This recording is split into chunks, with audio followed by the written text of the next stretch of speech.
For 3 years, Karen Whitfield believed her sister was taking care of their mother. She believed it every Sunday night when she called and heard the same 6 words.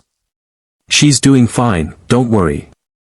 She believed it while she worked 60-hour weeks 4 states away, sending money home every single month so her mother would never have to choose between groceries and medicine.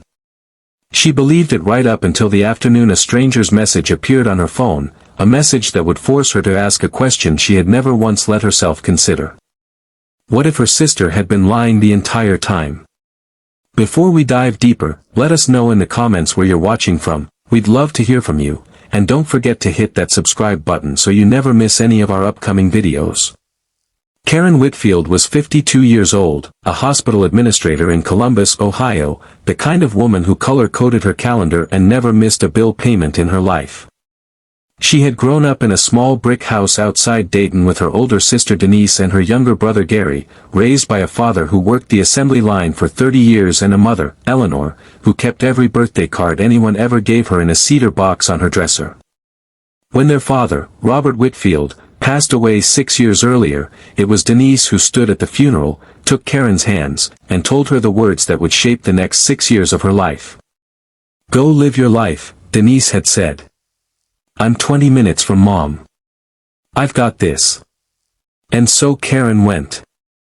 She threw herself into her career, raised her 2 teenagers, and trusted her sister completely, because Denise had always been the responsible one, the one who stayed close, the one everyone in the family leaned on.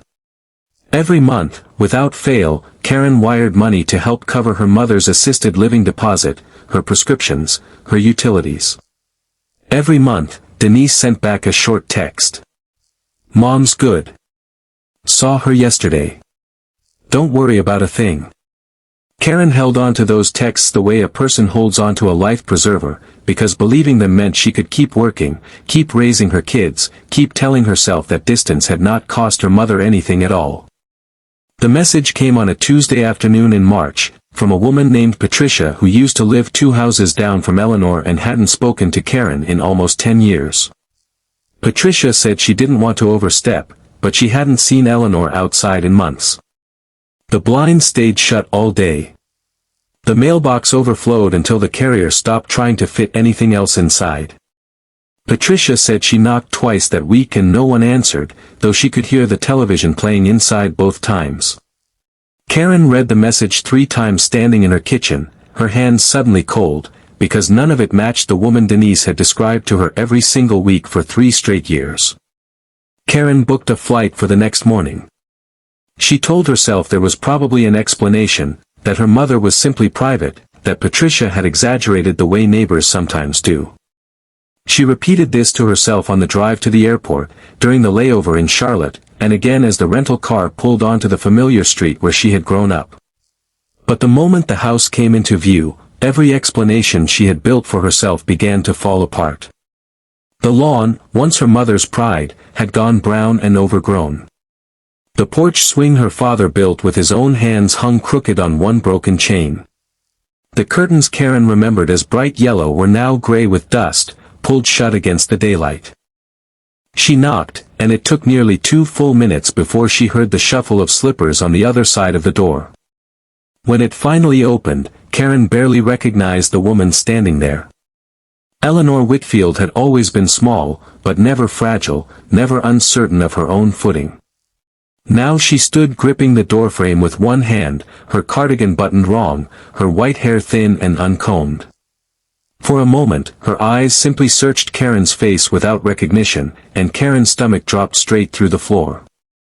Then something clicked behind her mother's expression, and Eleanor's mouth opened into a smile that did not reach her eyes. "Karen, honey," she said. "What a nice surprise." Inside, the house smelled like unopened mail and something slightly sour from the refrigerator. Karen walked through rooms she had known her whole life and felt like a stranger in every one of them. The kitchen counter held a single plate, a single mug, and a pill organizer with several compartments completely empty. On the refrigerator door, held up by an old magnet shaped like a sunflower, was a note in her mother's shaky handwriting that simply read, "Ask Denise before you sign anything." Karen stared at those 5 words for a long time before she folded the note gently and slipped it into her pocket, the first small piece of a truth she was not yet ready to name. Karen sat her mother down at the kitchen table and asked her gently how she had been. Eleanor answered the way she always answered, with a bright voice and careful, practiced phrases. "Denise visits all the time," she said. "She's just so busy with her own family." Karen asked when Denise had last actually come by, and Eleanor's eyes drifted toward the window before she answered. "Oh, it's been a little while," she admitted, "but she calls. She calls plenty." Karen asked about the assisted living deposit, the $8,000 she had wired 6 months earlier so her mother could move somewhere safer, somewhere with people checking on her every day. Eleanor blinked at her, confused. "What deposit, honey?" she asked. "I never went anywhere." Karen excused herself to the bathroom and sat on the edge of the tub with her phone in shaking hands, scrolling through years of bank transfers she had sent to Denise with notes like "for mom's care" and "for the deposit" and "for whatever she needs." $18,000 over 3 years, sent in good faith to a sister she trusted completely, and her mother had just told her she had never even heard of the largest single payment among them. Karen pressed her palms against her eyes and forced herself to breathe, because panic would not help her mother now, only proof would, only patience would, only the kind of quiet determination that had built her entire career from nothing. That evening, after Eleanor had gone to bed early, exhausted from a day that should have been ordinary, Karen searched the house room by room with a flashlight and a growing, aching dread.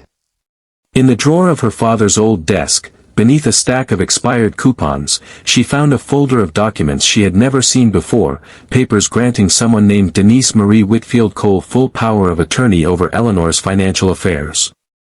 The signature at the bottom was supposedly her mother's, but Karen had grown up watching Eleanor sign birthday cards for 50 years, and this signature leaned the wrong direction entirely, too careful, too stiff, like someone tracing a memory instead of writing a name they had written 10,000 times before. The next morning, Karen drove across town to see her younger brother Gary, the only person left in the family who might know the truth and might actually tell it to her. She found him at the tire shop where he had worked for years, wiping grease from his hands with a rag that only made them dirtier. When Karen said Denise's name and set the power of attorney papers down on his workbench, Gary did not look surprised. He looked like a man who had been waiting a long time for someone to finally ask him the right question.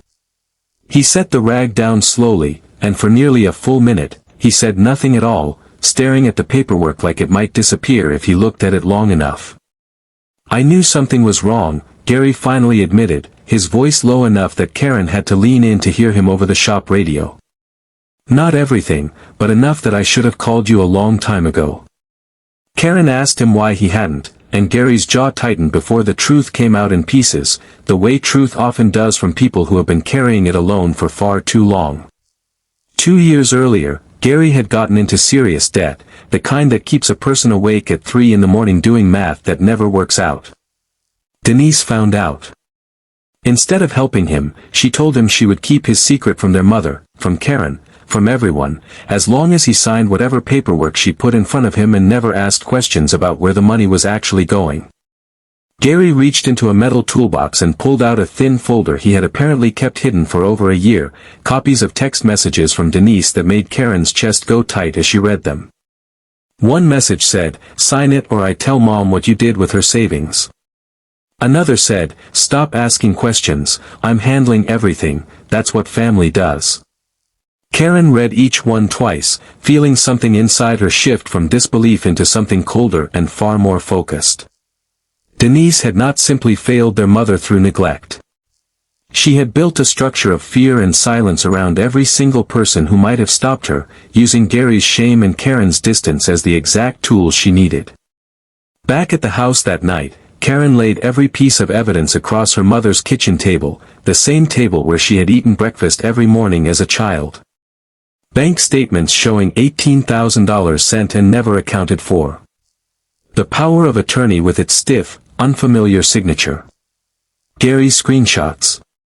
A folder from the county recorder's office she had requested online, showing that paperwork had recently been filed to list the house for sale, a house that still had Eleanor's name on the deed and Eleanor's furniture inside every room. Karen photographed every page twice and backed the files up in 3 separate places, because she had learned enough in the last 48 hours to know that documentation was the only language her sister would eventually be forced to answer to. The following morning, Karen called an elder law attorney named Patricia Hensley, a woman with more than 20 years of experience untangling exactly this kind of quiet family betrayal. Hensley reviewed everything without interruption, her expression growing more serious with each page.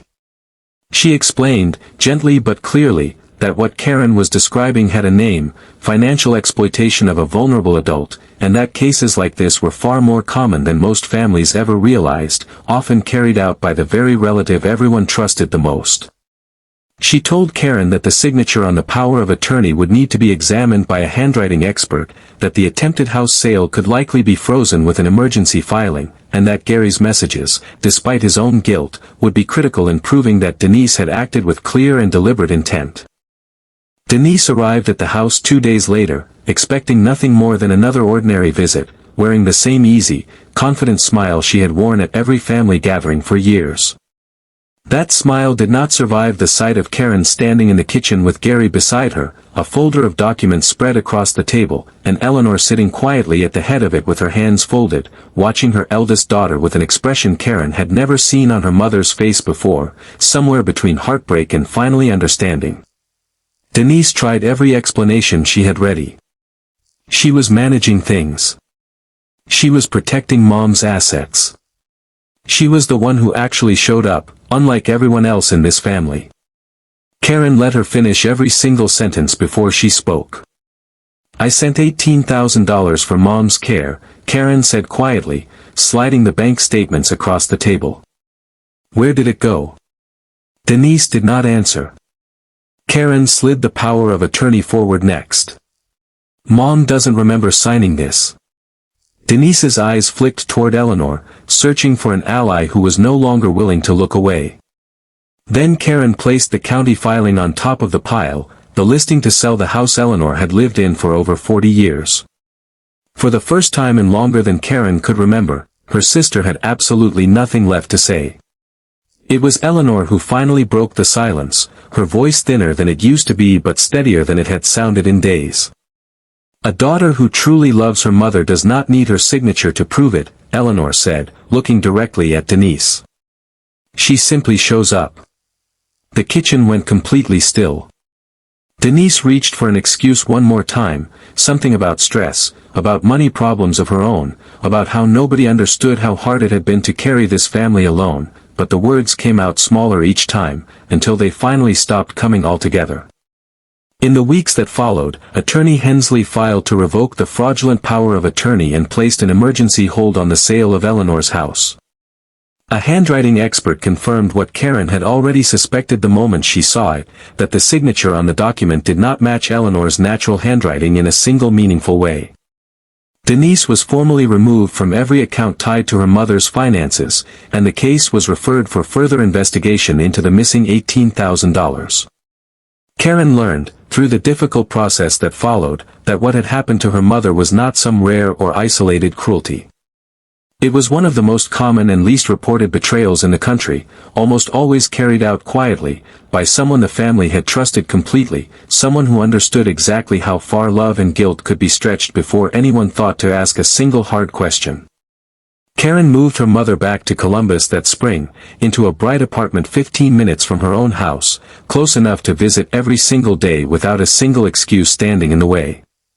Eleanor planted tomatoes on the small balcony that summer, the first thing she had grown in over 3 years, and some mornings Karen would find her out there before sunrise, watering them slowly, humming a tune Karen remembered from childhood breakfasts. Gary began repaying what he could and started attending meetings for his gambling debt twice a week, showing up every single time without being asked, as though he finally understood that showing up was the one thing that could never be faked.